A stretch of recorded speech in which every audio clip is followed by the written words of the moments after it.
Oh my gosh, I didn't hit record. Yeah, I can always edit this portion out so it Yeah.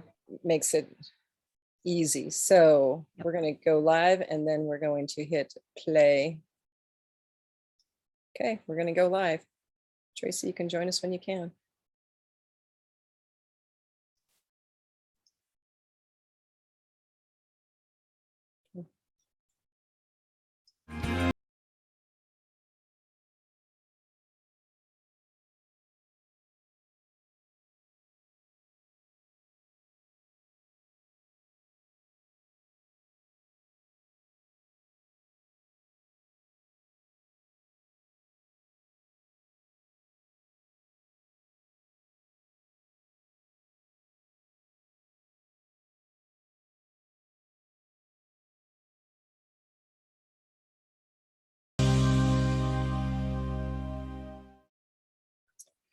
Good morning, everyone, or noon or afternoon, wherever it is that you're in the United States or elsewhere in the world. I'm Denise O'Malley, the founder of Beautifying Wellness, and welcome to our Wellness Wednesday Lunch Bunch.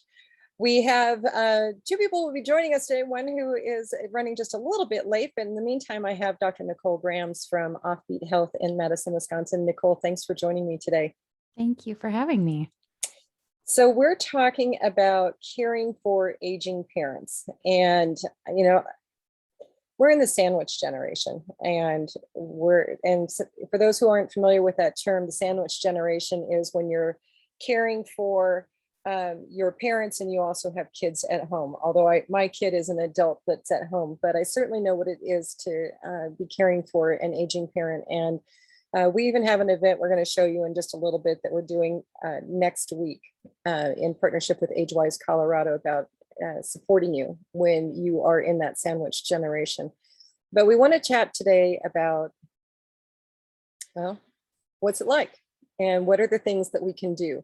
And since we have Dr. Nicole here, I think it's a good place. Let's talk about some of the things that we can do when we're talking about aging parents, and also self-care for ourselves and we're the caregivers.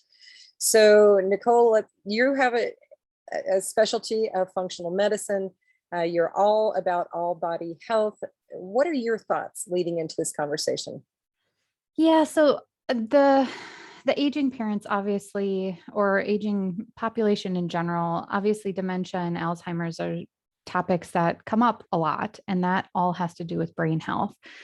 My point of view, and from my studies, looking at it from a functional medicine standpoint is a very different thing than, seeing Alzheimer's and dementia as something that's, a one way street and everybody's bound to, well, not everybody, but, it's a much more holistic view of, what's causing the issues that are going on and how do we care for the brain. So to one, prevent that, or to stop or even reverse symptoms that we're having. So can you be specific? Talk about one area. So specifically like Alzheimer's, for example, Dr. Dale Bredesen has done a lot of research on this, and him and I believe his son, Dr. Austin Bredesen, they have done a lot of research on this. And honestly, I think this was the first functional medicine book that I read that I was like, oh my gosh, this is exactly what I need to be doing. Like, this is the path I need to go down, not necessarily Alzheimer's, but functional medicine in general, because it's really supporting the brain so it can function better. And it's looking at toxins that are causing mental and, brain fog and mental decline, looking at food and what we're putting in our mouths, making sure that we are supporting our body properly. So. Okay. So we're going to be coming back to that. Tracy, thanks for joining. Really glad that you can be here today. You're on mute, just to let you know. There you go. So glad to have you. Sorry, we had a time change on this, and so it's inevitably miscommunication on our part. But Tracy, your interest in being on this discussion today is, can we? Sorry, I'm suddenly getting a messenger call of somebody who wants to be on this call. So Tracy, would you mind sharing your personal experience while I'm dealing with this over here? Sure. So yeah, I can share from a couple different perspectives. My mom was diagnosed with Parkinson's about 15 years ago, and part of Parkinson's decline is a loss of cognitive abilities. And it first started with her not being able to keep things organized. She was paying bills late and not able to kind of go through multi-step processes, and that has progressed. It progressed to a clear sort of short-term memory and dementia, to now where some days, like if she goes someplace out of her normal, she'll forget where she lives, and it's not considered Alzheimer's, but there's a kind of a Parkinsonian and I don't know all the details, but a Parkinsonian dementia. So I have supported her through, moving into from assisted living to memory care. She lived with me for a while, so supporting her as her daughter, and then also having to take over some of those responsibilities of all of her health care, all of her financial care. Like I need to do that because she's not capable of those things at this point. So having gone through that from the perspective of a caregiver, a daughter, has been filled with mixed emotions and a desire to learn, eagerness to really learn, like what can I support and how can I be an advocate. So you had her living in your home for a while until you found a facility that is a new home for her, that is really supportive of her and giving her everything that she needs as well as what you need. So as a health coach, did you find yourself, it sounds like you said you were exploring different things. What did you find that were resources or tools that really supported you and her? Yeah, so just in general, like I said, it's been about 15 years since her diagnosis, so it's been a process. So we've explored a lot of non-traditional techniques and information support for her, and just looked at how to limit toxins. Every time you add a new prescription, you're adding new toxins. And so most of her medical appointments or mishaps that end up in the ER or something like that, there's a new list of medicines. So a big component has been just being an advocate to say, wait, why is this new medicine being added to her list? Does she really have acid reflux issues, or was that a temporary thing given in the hospital? Can we remove that? So I think just being a medical advocate is huge in the big picture of wellness. I don't think she would be doing as well as she is without me being I've been attending all of her appointments for about 10 years, and that was before she had the cognitive decline. So I was able to be there when the cognitive decline happened and sort of say, nope, that's not exactly what's been happening the last week. This is, I think, a little bit more accurate description. But it's meant for me that I can't do a full-time job. Because it is a part-time job for me. And then it's also meant that I really have to consider my self-care. So when she lived with me, I had some people that came in to help, which was an absolute necessity, a must, but I also had a rule that I had to get a walk-in every day. I had to get out of the house and get a walk-in, and that was like my minimum self-care. So yeah, very personal to me, and would love to support other people going through this. Yeah. Nicole, you're sitting over there nodding your head. You're agreeing with everything that she's saying. Yeah. Well, the thing that I think is absolutely true of more than just this sort of scenario is, every issue that brings you into the medical community, you end up with more medications, and those absolutely are toxins in the body. The body has to process them and get rid of them. And if it is focusing on these new toxins that are being introduced, it's not necessarily as efficient as getting rid of the stuff that we're dealing with from just like cosmetics and, all the fragrances and body lotion, even scented candles, all the fun, scents and like laundry detergent, like all of that are toxins for the body. So that's definitely something to consider, especially the pharmaceutical side, because those are all processed in the body, and they have to be able to get rid of them properly and have the nutritional support to do all that. Because the liver is such an intensely energy and nutrient using I missed a sentence that was forming in my head, but the liver uses a lot of energy and nutrients to process everything. And if it is focusing exclusively on all these new things that it's coming across, then there's less energy for the rest of the body and the brain to use to function properly. Yeah. Suddenly I'm seeing, And I think that, go ahead. Sorry. I was going to say, no, it's okay. I was going to say, like, when my mom first started the journey, I started researching neurotoxins and eliminated aspartame. She would have reactions to MSG. She didn't know that's what it was, but I figured it out. And bleach, like those three things were out the door within the first couple of weeks. Now, every once in a while, they'd creep back into her pantry, or I'd find bleach because she really liked whites. And so part of it too, it was frustrating because I knew how important those things were, but she didn't value it. And so that's always been a challenge too, as a child of someone with Alzheimer's or dementia, is, keep learning about wellness and knowing what might be supportive for them, but also honoring their being. And it gets harder to honor their being as they're less themselves. So as you start to lose and grieve that process, it starts to get really blurry of where should I be stepping in and be an advocate and say, no, you can't have that because I know it's not good for you. And where should I let her eat the cupcake? So. Yeah, definitely parenting your parents is the optimal thing. So Nicole, what I wanted to point out is I suddenly had this epiphany going on. I mean, I've always valued your expertise as a doctor of pharmacy and also as the functional medicine.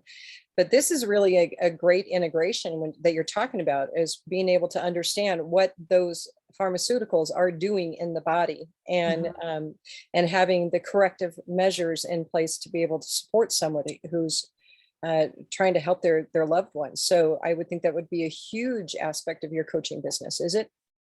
Not specific. I mean, yes, it can be. It's more the functional medicine visit side with actually being patients and that sort of thing.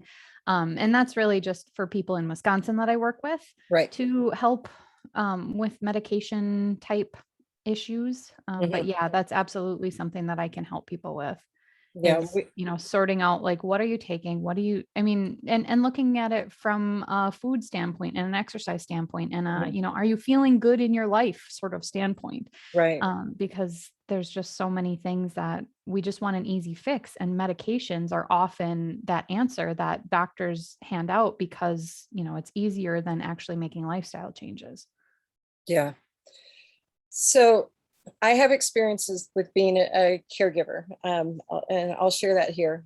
My many years ago, I mean, my oldest son, who's now 24, was 2 at the time. So, 22 years ago, we recognized the fact that my father-in-law's was suffering from dementia of some sort. And so we approached my mother-in-law and said, okay, you can either quit working because she's still working full-time, or you can hire someone to come in, or we can go get a house together. And she said, let's go shopping. So we went and bought a house together. And my husband was a stay-at-home father, so he was the primary caregiver for his father. We found it took 3 of us to manage this situation. So, I was working from the house. I had a home office, but I was working full time. My mother-in-law worked outside of the home full time. And it was just a challenge. So Tracy, you said it was a part-time job. It was a full-time job when your mom was living with you. How did you manage?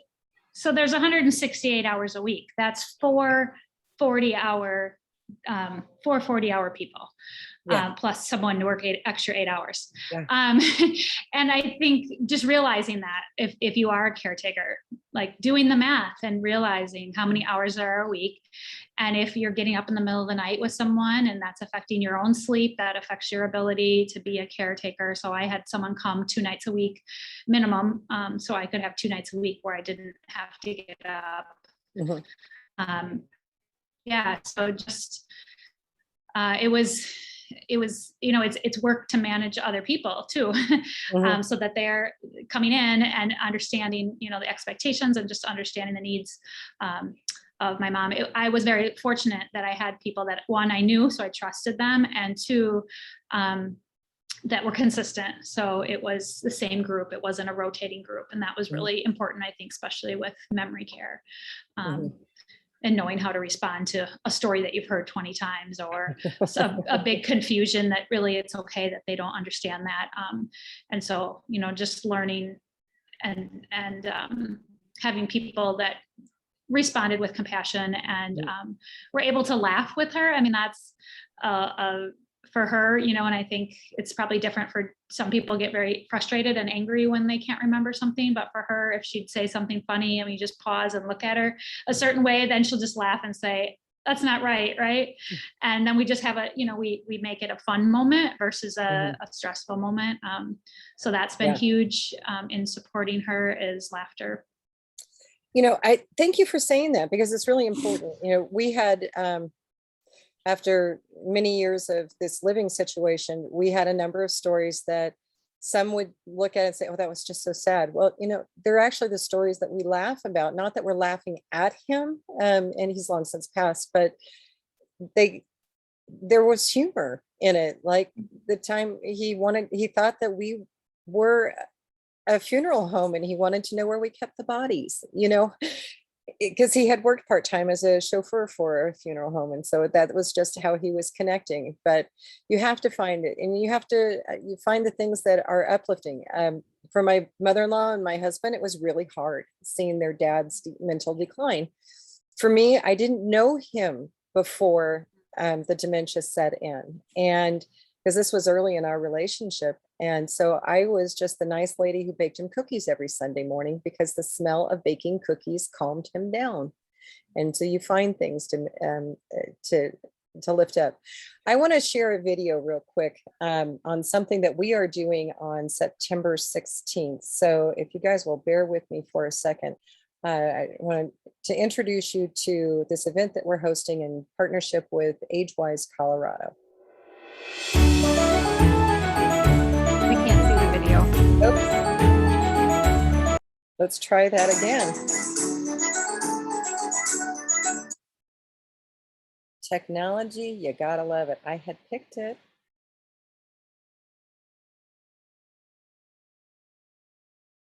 Okay, can you see my screen now? Is it green? Oh, right. Let's go.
So that is something that we are partnering with this nonprofit here in Colorado to help people find the resources.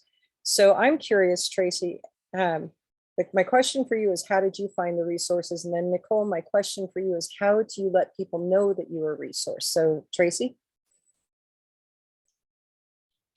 How did I find the resources? Yeah, how did you find them? I ask a lot of questions. Yeah. I bring it up with a lot of different people, and you find out that someone else is dealing with the same thing.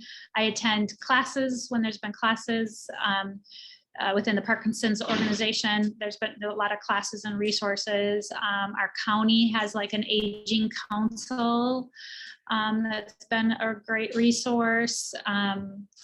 there's social workers connected to any hospital or any like at home care. Those social workers can be a great resource. And then just trying to do my own research on the wellness side of, you know, what is toxic to the brain, what can support the brain, and try, you know, being willing to try new things and explore and kind of see how my mom responds to it. I'd say those are all, there's not been a linear pattern for sure. It's been a lot of grabbing ideas, but having other people who've gone through it has been helpful. I think that's really key, is having your network available. And I know when we first moved in with my in-laws together in the house, I can't tell you how many people stepped forward with their own stories that I didn't know existed, that I didn't know they'd gone through the same thing, or how many people shared with us the book, The 36-Hour Day, which was all about how to live with someone with Alzheimer's and what to expect. And it was good to have that. But the frustrating thing for me is when you can't easily access the information that you're wanting, because it's all over the place, and it's frustrating to me. So Nicole, for you as a caregiver, how do you get the word out there that you are available for people who are in the situation of caring for their parents? So I'll be honest, this isn't necessarily my focus. So I don't really get the word out that much about this particular thing, though I am available for questions and to help with that. But yeah, my focus unfortunately is elsewhere in the healthcare community, but yeah. Yeah, you know, that's one of the reasons why AgeWise Colorado, and I know you both are in Wisconsin, you're more than welcome to attend anybody is welcome to attend the webinar that we're doing on September 16th. But when AgeWise Colorado and I were introduced a couple of months ago, when we realized we both have the same goal, and that is to be a one-stop place of resources that people can go to. So they're building a resource directory of professionals so that people who are dealing with aging parents and wanting them to be able to age at home, or be comfortable there, or other resources, can go to their website and get vetted professionals. The same way at You Define Wellness, we'd never also focused on it, Nicole. It's not something that we had a category for, as to, hey, if you're aging with, but we have a vetted network of professionals like you and both of you that we can refer people to. So Tracy, we haven't talked about essential oils and how you might have integrated those in, because I know you're the essential oil queen. Did you find that any of those helped with your mom as she was dealing with Parkinson's? Yeah. So especially essential oils that are high in sesquiterpenes, they are known to cross the blood-brain barrier, and so they can stimulate your brain. And so examples, frankincense is one that definitely supports brain health. Vetiver, cedarwood, patchouli, German chamomile, myrrh, melissa, and sandalwood are all really high in those sesquiterpenes. They're all of those really earthy oils. Some of them aren't smells that people like enjoy. It's not like a lavender or a lemon. They're very earthy is how I would categorize them.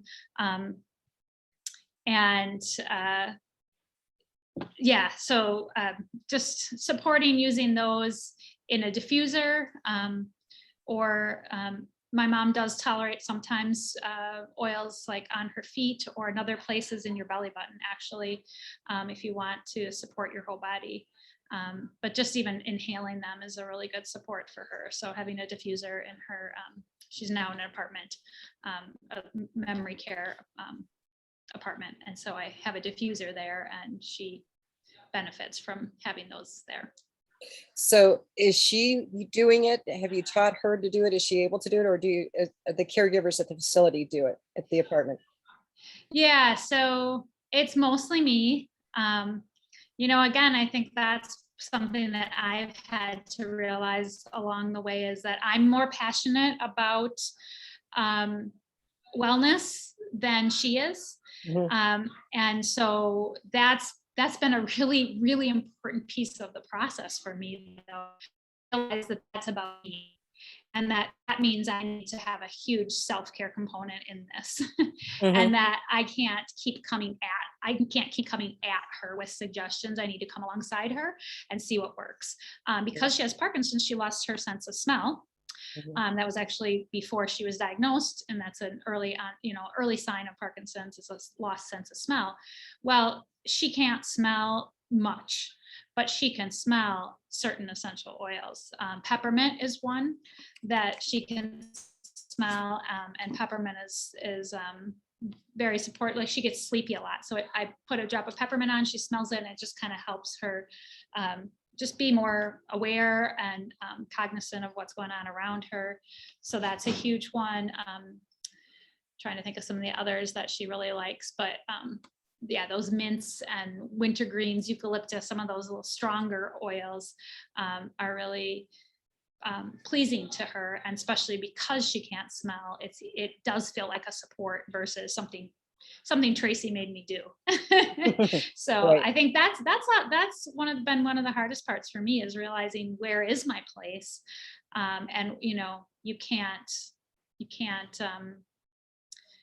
take it on as you would take on your own health. You can't take on someone else's health to that level. Right. Sorry about the dog.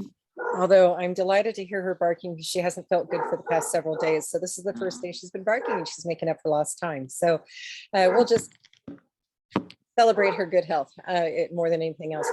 So let's transition into talking about the caregiver. I have long said that respite care is really not for the patient. The respite care is for the family and those who are giving the care. So Nicole, let's talk about how would you approach a caregiver, and in terms of talking to them about their own staying in good health. Yeah, I mean, obviously, staying in your own good health and staying sane through the whole process is going to be the number one thing, because Yeah. you cannot help others if you are in need of help yourself. Bingo. So absolutely fill your own cup and give from the overflow. So I mean, it can be really tricky because there can be a huge sense of obligation there, especially if it's a parent. But, it's not always your responsibility to do all of the things for somebody else, even if it is a parent. So, I mean, it's really balancing what you want to do and what you can do, and what you want to do because you want to do it, not because you're feeling obligated to do it. So that's probably where I would personally start, but also just make sure that you're eating well, drinking water, sleeping, cover your basics before you start worrying about anybody else. And that's like just general good advice for everybody. But yeah, it's so true when there's such a stressful situation that you're dealing with. Well, it's frequently said, put your oxygen mask on first.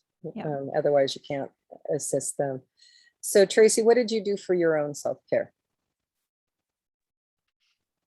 Well, lots of things. And I had to switch my easy buttons. I think you've shared a little bit, like alcohol was one of my easy buttons. Just at the end of the day, just give me a glass of wine and I could just forget about today. Yep. And how hard it was and how emotional it was. And I've had to make sure that my easy buttons are things like essential oils or going for a walk, something I can do quickly, something that can be immediate support for my body. Just even walking once around the block can be immediate support for my body. That is also healthy in terms of a release. So I think that's like noticing what are your go-tos, are your easy buttons. Do you have some easy buttons that are also self-care, or are your easy buttons, like in the long run, are they cumulative? Do they have a cumulative negative effect on you? And then I think the other thing is like the daily ritual of something, like 5 minutes, 10 minutes, even starting out with something simple, but like something that's a daily ritual. For me, it's always been a walk, a non-negotiable walk that I have to get in outside, no matter the weather. And yeah, just making some non-negotiables to yourself is important. And then I think like taking everything with a grain of salt, like people with memory issues, it can be like, oh my gosh, I can't believe she can't remember that, or that, you feel a lot of grief and loss because you knew them when. Right. And so I always say like, and I really do this. My mom, luckily, my mom always remembers me. She doesn't have some of the Alzheimer's symptoms. And so she appreciates me, my visits. But I've always said, like, if I had a parent who didn't know who I was, I would want to match up with another person who had a parent who didn't know they were. We should be each other's parents, because then we don't have to be hit with grief when we walk in the door and they can't remember us. I mean, that's grief. Yeah, and so I think recognizing that you're going through grief is huge. Recognizing the loss that you're experiencing. It's like a death when you go in and someone doesn't know who you are, or doesn't remember where they live or why they're there, or it's a repeated loss, and you have to recognize that. I focus on a lot of gratitude.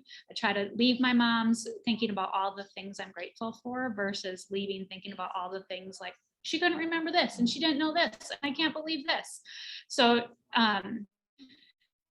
being able to take that deep breath, acceptance of where she's at, and like I said, some laughter with her and some gratitude for myself on the way out the door is huge. So being thankful, my dad died of a heart attack. So being thankful that she's still here, even if she had a really bad day, and I was really grieving when I was with her. When I walk out the door, I have to think, okay, she's still here. And so, that's. Yeah. I just wanted to add on to that, because it's super important to understand that, when you're feeling the grief and that sort of thing, don't pile shame on top of it. Like, oh, I shouldn't be feeling this way. This is something, that's what there's the intellectual truth that we deal with. And then there's the emotional truth, and let your emotional truth be what it is without judgment. Good and give advice. yourself space to process those emotions separate from the situation. You guys are giving some really good advice, and I appreciate it. There's one last area that I think that I want to go into, and that is when you're caring for your parents. Even though it's called parenting your parents, people say it all the time. You're not parenting your parents the same way you parent your children, and there are some things that you just have to let go of. As an example, when my in-laws took a trip down to Puerto Vallarta to visit one of my brothers-in-law, when they came back, my father-in-law had picked up smoking again. And what we found is it actually calmed him down a little bit. And there were some studies that actually validated that. Well, we would never encourage someone that we're caring for to be picking up smoking, but we had to let it go. At that point, it was also at the end of his life and he was getting joy from it. We just had to make sure he wasn't burning down the house or his clothes. And somebody had to be with him at all times. But, there are just, and I made cookies on Sundays. I didn't make cookies for my children. I was making cookies for him because it calmed him down. So it's okay to let things go.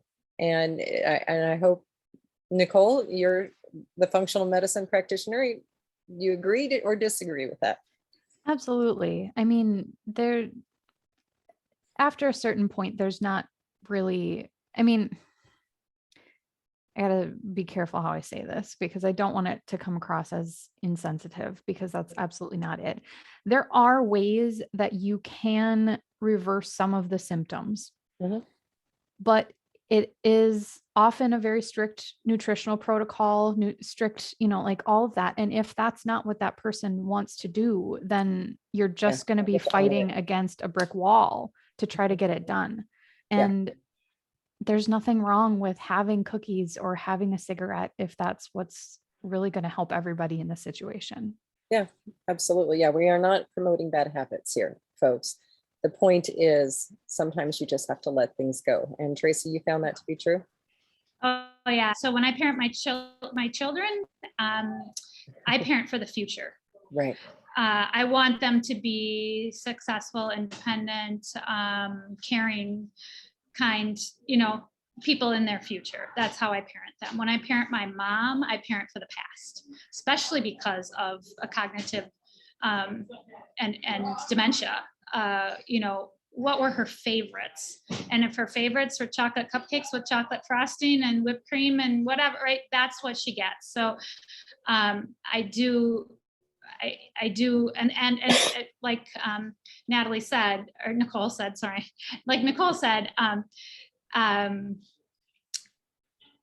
like they have to want it. Now, if she really wanted to change her diet, I would be all in supporting her. But every time I bring up certain things, like she's not as into it as I am. And so I have to recognize that and parent, I do parent to her past. What did she love when she was little? What comforts her? What gives her, you know, anxiety? There's so much anxiety comes with brain health. Like if your brain is not functioning, you're anxious because you know it's not functioning, even if you can't verbalize it. Right. And so anything that brings comfort and takes away some of that anxiety, and often that's going to the past. So that would be my.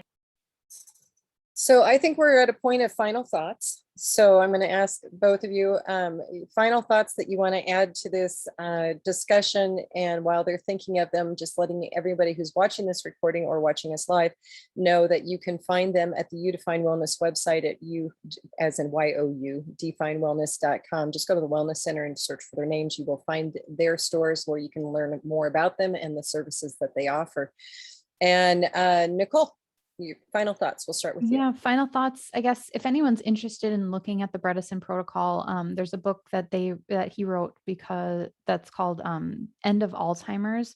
And that's the book that I referred to earlier. But it has some really, really good information about how to care for the brain, and pretty much anything from Dr. Bredesen, either of the Dr. Bredesens is incredible for brain health. So yeah, that's take a look if that's something that you're interested in. And also like take a look at what's happening in the body. Sleep is one of the first indicators that mental decline is in the works, and it can happen a decade or two before any other symptoms happen. So if your parents or yourself are getting older and you're having issues sleeping, that's something to address right then. We will have to have that for another topic. And I think I have it on the schedule that we're going to be talking about sleep at some point in the future, because that's a really interesting thing you just said, and we don't have time to go into it. And I want to learn more. Tracy, final thoughts. I would echo the sleep conversation being needed. And then I would just add that, you know, there's no such thing as, you know, selfishness when it comes to being in that sandwich generation or being the caregiver of a parent. You know, you really need to prioritize yourself, and that, you know, it's such an age-old saying of put on your mask before you help someone else, but having your core needs met is really important when you're and knowing, like, you know, Nicole said, knowing what you can do is important. Awesome. So we have one last video for you folks. It's about us, and we thank you for joining us today. We hope to see you on another Wellness Wednesday, and here we go.